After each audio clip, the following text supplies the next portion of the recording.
Donc, bonjour tout le monde, je suis Jean-Baptiste Ferré, je suis chargé de recherche INRAE à l'UMR Tétis et je vais vous présenter le résultat d'un travail qu'on a réalisé sur le suivi sanitaire des massifs de conifères par télédétection optique, qui a été réalisé notamment dans le cadre d'un projet en partenariat avec l'EDSF, donc le ministère de l'Agriculture et de l'Alimentation, l'ONF. On a eu aussi beaucoup d'interactions avec le CNPF. Et donc ici, j'ai listé les contributeurs directs à cette présentation, mais il y a aussi beaucoup de personnes qui ont contribué, que je ne cite pas, notamment le réseau de correspondants observateurs qui a pu faire la collecte des données qui ont été utilisés pour produire un certain nombre de résultats que je vais vous montrer. Et nous allons donc commencer. Ok, alors, est-ce que vous voyez? Si vous permettez que je m'assoie. Ah, on est mieux comme ça. Donc, juste pour commencer, un petit peu de contexte et d'objectifs sur ce travail que je vais vous présenter. Ça se place dans le cadre en fait de la surveillance des forêts françaises, qui sont touchés par de nombreux problèmes sanitaires, induits, amplifiés par le réchauffement climatique. Donc il y a eu un accroissement des sécheresses en fréquence, en intensité et en durée, avec notamment 3 années, 2018, 2019 et 2020, avec sécheresses successives, ce qui est exceptionnel. Ça a entraîné une surmortalité et la vulnérabilité des massifs forestiers à plusieurs facteurs. Donc on a eu des stress hydriques, des incendies, des insectes, des champignons qui se sont développés. Et ça a résulté en un certain nombre de dépérissements inégalement répartis sur le territoire. Et donc là, on va s'intéresser principalement aux massifs de conifères dans le Grand Est qui ont été particulièrement touchés. Et donc, dans le cadre de ce travail, on va s'intéresser principalement à la crise sylvosanitaire dans les pessières et les sapinières du nord-est de la France depuis 2018. Donc pessières qui contiennent l'épicéa. Le ravageur principal, c'est le typographe. Donc c'est un scolite, un insecte coléoptère. Je ne vous ai pas montré de photo, mais voilà, c'est un petit insecte qui va creuser des galeries dans le bois. Et donc, suite aux discussions avec notamment l'ONF, le ministère et puis le CNPF, il est apparu un besoin assez urgent de mettre en place un système de suivi opérationnel pour pouvoir répondre à un certain nombre de problèmes urgents. Donc, notamment, il y avait besoin de quantifier précisément les surfaces et les volumes de bois touchés. Faciliter le travail des correspondants observateurs, donc des agents de terrain du département santé des forêts aussi. De proposer éventuellement des méthodes permettant la détection précoce de ces problèmes sanitaires sur les massifs forestiers, avec pour objectif aussi de proposer des méthodes qui soient ouvertes, qui soient proposées dans un environnement de logiciel libre, et puis avec tout ce qu'il faut pour que les gens puissent avoir accès à la méthode et puis comprendre un peu ce qu'il y a dedans. Et puis s'appuyer aussi sur des données libres et des informations qui soient disponibles librement. Donc pour ça, on s'est appuyé notamment sur les données Sentinel-2, donc je vais y revenir. Le but aussi, l'objectif, c'était, comme dans un premier temps, on travaillait sur des massifs de conifères dans le Grand Est. Donc c'était l'objectif principal, mais il s'avère qu'il y a un certain nombre d'autres types de forêts, d'espèces qui rencontrent des problèmes. Et donc l'objectif aussi était de pouvoir proposer une méthode qui soit éventuellement adaptable à différents enjeux, donc en fonction des régions, donc le type d'espèces touchées, la nature, la temporalité des problèmes sanitaires. Et donc c'est pour ça que dans le cadre de ce projet, donc une collaboration entre l'UMR Tétis d'INRAE, le ministère de l'Agriculture et de l'Alimentation, l'ONF et le CNPF, on a travaillé ensemble pour étudier un petit peu les possibilités de développer des méthodes qui nous permettent de suivre ces problèmes. Alors ici, ce que je vous montre, c'est dommage, il y avait une petite animation, mais peut-être que si j'appuie ici. Donc en gros, on a utilisé, hop, est-ce que ça marche? Bon, ça ne va pas marcher, c'est pas grave.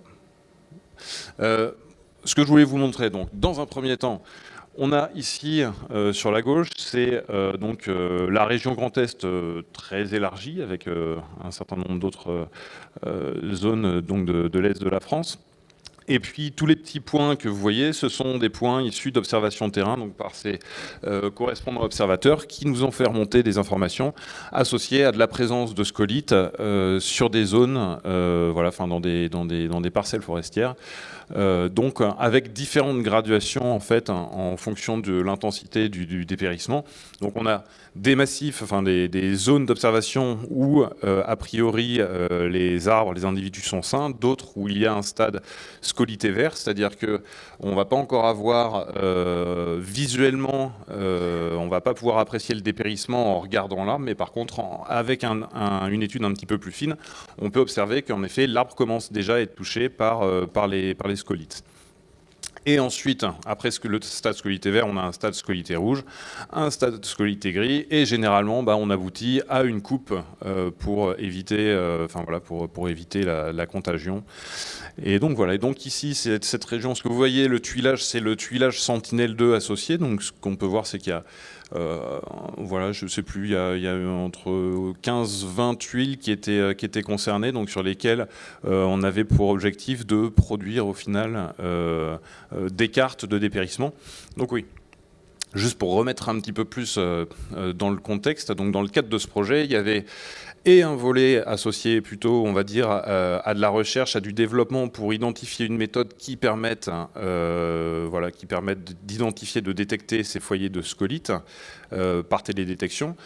Et il y avait ensuite un second volet qui était associé donc qui était fait en parallèle, qui était associé donc à des objectifs de production pour produire en fait des cartes à l'échelle départementale pour pouvoir avoir une idée de quel foyer était touché à quelle date, en gros.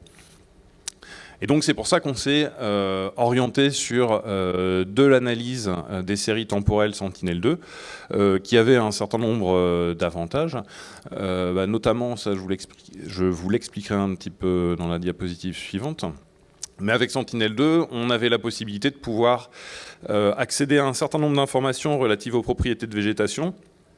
Et dans la littérature, on a pu voir que certains indices qui pouvaient être utilisés, certaines informations étaient associées donc au changement de couleur en fait, typiquement voilà, dégradation de la chlorophylle qui correspond à un stade assez avancé, donc stade scolité rouge, mais un certain nombre d'études montraient qu'en utilisant des indices spectraux associés à la teneur en eau de la végétation, on pouvait avoir en fait une détection qui était, qui produisait de meilleurs résultats, particulièrement en détection précoce au stade scolité vert. Donc c'est ce qu'on s'est attaché à faire. On a commencé à travailler avec ces données, ces séries temporelles Sentinelle-2, pour pouvoir mettre en place une méthode permettant la détection de ces foyers de scolite. Alors, comme je vous l'expliquais un petit peu plus tôt, en termes de méthodo, on a d'abord dû essayer d'identifier en fait un indicateur qui nous permette en fait d'apprécier, qui nous permette de détecter en fait donc ces attaques de scolite et ce dépérissement associé. Donc pourquoi la teneur en eau? Parce qu'en fait, quand on commence à avoir des attaques de scolite, il va y avoir des défauts dans la circulation de la sève, et puis les premiers symptômes qui vont apparaître vont plutôt être associés finalement à un stress hydrique au niveau du feuillage.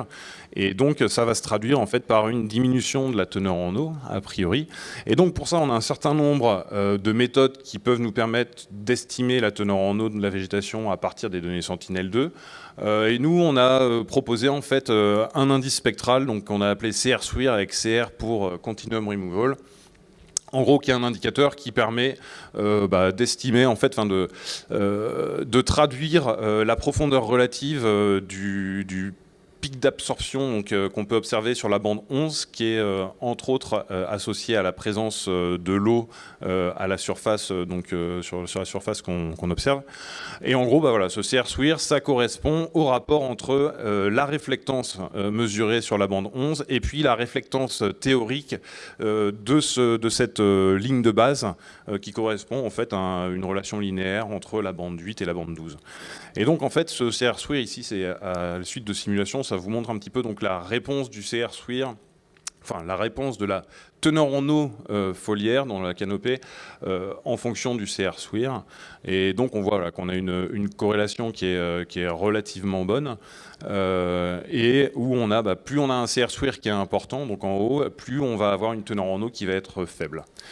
Et donc ça, c'est, on va dire, le petit ingrédient de base qui nous permet d'envisager, d'identifier en fait des symptômes associés à la présence de scolite. Et puis après vient tout le reste de la méthode qui correspond donc à l'analyse de la série temporelle. Et donc ça, c'est tout le travail qu'a réalisé Raphaël Dutrieux, qui travaille avec nous à l'UMR Tétis. Et donc il a proposé une méthode en fait qui s'appuie sur la mise en place d'un modèle périodique, en fait un modèle harmonique, qui va être entraîné sur les 2 premières saisons d'observation des données Sentinel-2, sachant qu'on part de l'hypothèse, comme la crise scolite a démarré en 2018, en fait, on a potentiellement 2 années avec Sentinel-2 qui nous permettent d'ajuster en fait un modèle périodique entre guillemets sain et qu'on peut ensuite propager à la suite de la série temporelle et qui va nous permettre d'identifier des anomalies. Alors, tout ça, c'est un processus en plusieurs étapes. Donc ici, je vous propose les 3 premières étapes. Donc on va essayer de détecter les anomalies de la série temporelle d'indices CR SWIR à partir de ce modèle harmonique. Tout d'abord, en calculant des masques de nuages et d'indices de végétation sur chaque image. Donc, je ne l'ai pas mentionné, je l'ai peut-être mentionné plus tôt, mais peut-être pas. On utilise les données Theia, en fait, pour travailler sur cette problématique. Donc, on utilise d'une part les masques nuages proposés par Theia et qu'on a dû raffiner un petit peu pour masquer un certain nombre de problèmes associés qui sont plutôt inhérents, à mon avis, à la nature des peuplements de conifères, c'est-à-dire qu'on a des niveaux de réflectance extrêmement bas. Et des fois, on a extrêmement peu de signal. Et donc, il y a dans certains cas où on a dû un petit peu raffiner les masques pour aller au-delà du masque nuage, on va dire, et ne garder que des pixels qui soient valides et utilisables pour notre série temporelle. À la suite de ça, donc, on ajuste un modèle harmonique qui va nous permettre, sur notre série temporelle qui correspond à 2 saisons d'entraînement. Et puis ensuite, à partir de cela, en fait, on va ensuite développer ce modèle harmonique qu'on va appliquer à la suite de la série temporelle. Et puis, on a un certain nombre de critères qui vont nous permettre ici de détecter, par exemple, lorsqu'on a une anomalie. Alors, on définit un seuil de détection, en fait, qui correspond à un différentiel par rapport à la valeur de notre modèle. Et lorsqu'on dépasse en fait ce seuil, on déduit qu'il y a une anomalie.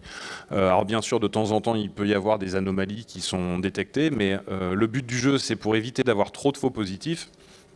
On propose en fait un certain nombre de critères, notamment il faut qu'il y ait au moins 3 anomalies successives pour pouvoir associer en fait le pixel à un problème, a priori pour valider cette anomalie. Et puis il y a un indice de confiance aussi qui va être calculé à partir de cette série d'anomalies qui nous permet d'apprécier à quel point en fait on diverge par rapport au modèle normal. Alors tout ça, oui, c'est pareil, je fais un peu les choses dans le désordre, mais cette méthode, c'est une méthode qui est appliquée donc, à l'échelle du pixel, c'est-à-dire qu'on va vraiment travailler, on va associer un modèle harmonique à chaque pixel dans notre image, ce qui peut paraître comme ça, ça n'a pas l'air très parcimonieux, mais au final, en termes de temps de calcul, ça passe plutôt bien en fait, donc voilà. Et alors, encore une magnifique animation que vous ne verrez pas, quel dommage. Donc en gros ici c'était juste pour vous montrer un petit peu l'évolution du couvert sur cette zone-là en fait où on voyait qu'au cours de l'année, entre les années 2018 et 2021, on passait d'un massif sain à un massif complètement ravagé. Alors vous allez avoir, si les petites animations ne marchent pas, vous allez avoir d'autres moyens de visionnage de tout ça. Donc cette méthode, une fois qu'on a détecté en fait des foyers de mortalité et qu'on a un indice de confiance, on va pouvoir utiliser un masque forêt qui va nous permettre d'identifier donc les zones pertinentes pour notre analyse. Et puis on va pouvoir exporter les résultats sous forme d'animation, mais que vous ne verrez malheureusement pas, j'ai l'impression. Tant pis. Donc, en termes de résultats, on a fait dans un premier temps, comme je vous disais, ça a commencé, on était un petit peu, comment dire, on était dans l'exploratoire et on était plutôt dans le développement méthodologique avant de partir sur de la production à plus large échelle.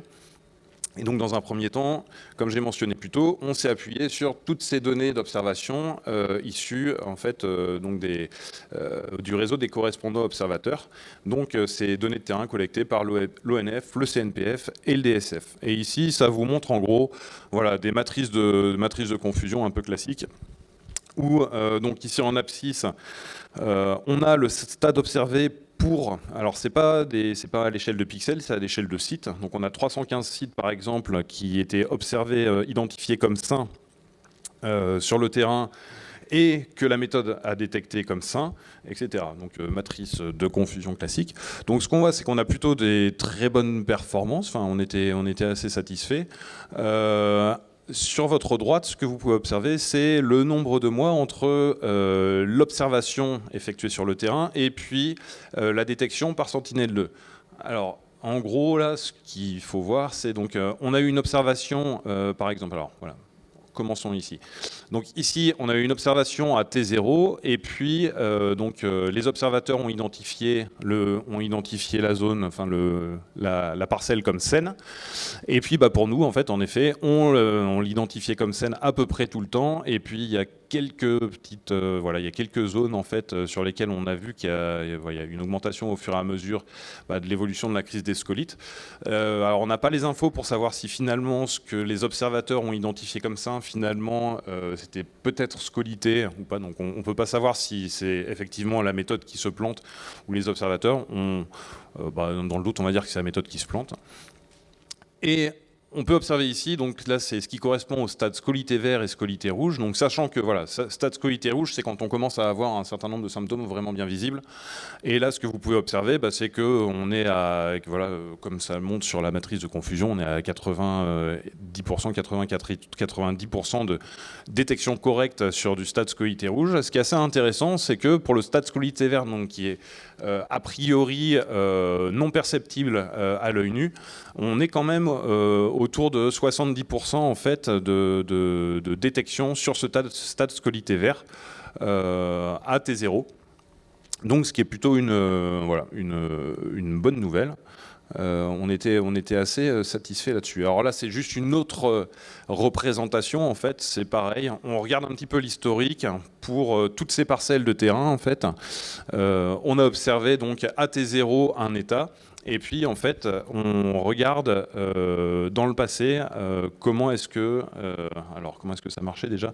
Voilà, c'est le délai de la détection entre la détection et l'observation de terrain.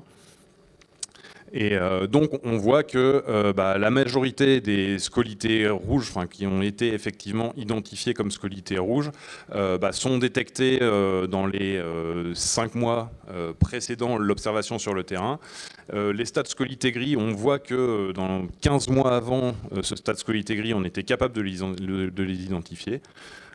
Et donc voilà, et donc ce qu'on peut observer, et oui, et le scolité vert, finalement, on était capable d'identifier ça comme scolité jusqu'à 5 mois avant l'observation sur le terrain. Donc ce qui donne une marge assez intéressante dans le cadre d'un outil de suivi. Alors maintenant, je vais passer aux résultats un petit peu plus large échelle.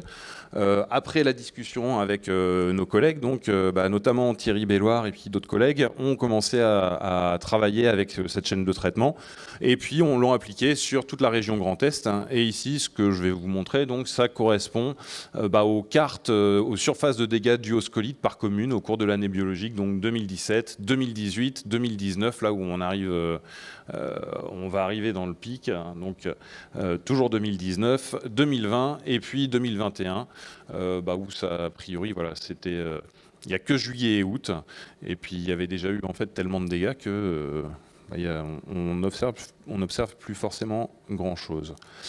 Alors ça y est, des animations qui marchent. Qu'est-ce qu'on obtient à l'issue de ce traitement? On obtient un certain nombre de produits. Ici Ça va correspondre en fait au résultat sous forme de... Est-ce que c'est sous forme de shapefile ou... Ouais, c'est ça. Donc, ok. Donc, on a un résultat vectoriel qui va être exporté, qui va nous permettre en fait d'identifier donc toutes les zones qui ont été détectées comme scolités avec la date à laquelle on a détecté les scolites. Et puis sur la droite, ça vous fournit en fait cet indice d'anomalie où on voit qu'on a des anomalies, enfin, on observe des anomalies mais qui restent relativement faibles. Et puis il y a d'autres zones en rouge là où on a des anomalies qui sont très fortes. Donc a priori, c'est les zones possiblement, enfin voilà, c'est celles qui ont sur lesquelles il y a la plus grosse certitude. Alors, on peut pousser ensuite voilà, c'est ce que je voulais vous montrer, c'est notre petit truc, notre petite zone verte là qui est devenue toute pas verte. Et à quoi ça ressemble lorsqu'on fait une observation sur cette zone? En fait, voilà, la vue par les observateurs, les correspondants observateurs de ce massif forestier, à l'heure actuelle, ça ressemble à ça. Donc, on va dire que c'est une crise qui est effectivement forte en conséquences pour le secteur. Donc en conclusion et perspective, on a utilisé des séries temporelles Sentinel-2 pour étudier, en fait, analyser cette saisonnalité qu'on pouvait obtenir avec ce capteur. Ça nous a permis d'identifier des foyers de mortalité des conifères touchés par des attaques de scolites avec une bonne précision. On a mis en place donc un indice spectral et puis l'analyse de la série temporelle de cet indice associé au contenu en eau de la végétation nous a permis une détection a priori précoce des foyers de scolites dès le stade vert. Cette méthode, on a travaillé pour justement pouvoir, depuis un certain temps, pour pouvoir faciliter en fait sa diffusion, son transfert à nos collaborateurs et puis à d'autres laboratoires notamment, parce qu'on est a priori pas mal de monde à travailler sur ces problématiques. Et je pense que tout le monde se retrouve à un moment face à ce problème de « Ok, on va travailler avec des énormes volumes de données, comment est-ce qu'on fait, par où on commence ?»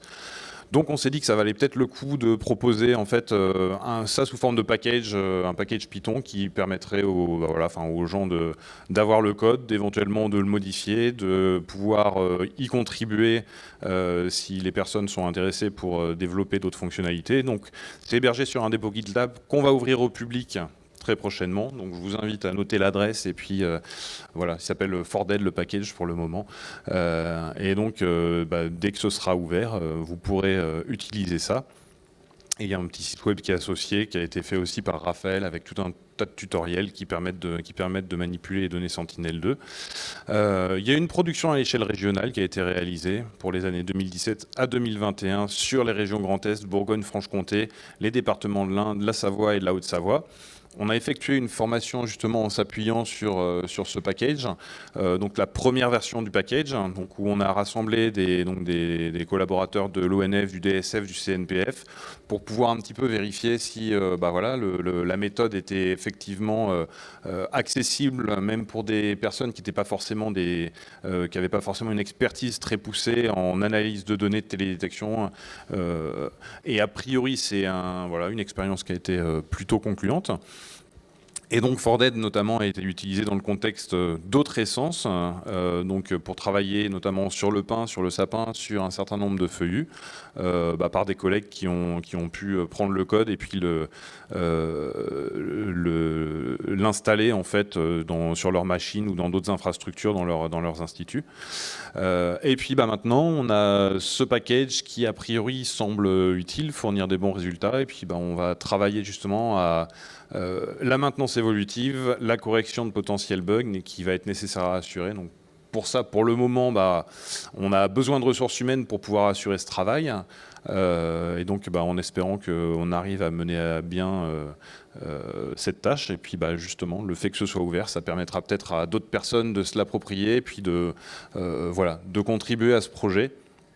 Et de le tester, de nous proposer des limites, etc., afin de nous identifier des limites. Et je vous remercie, et je suis disposé à répondre à vos questions.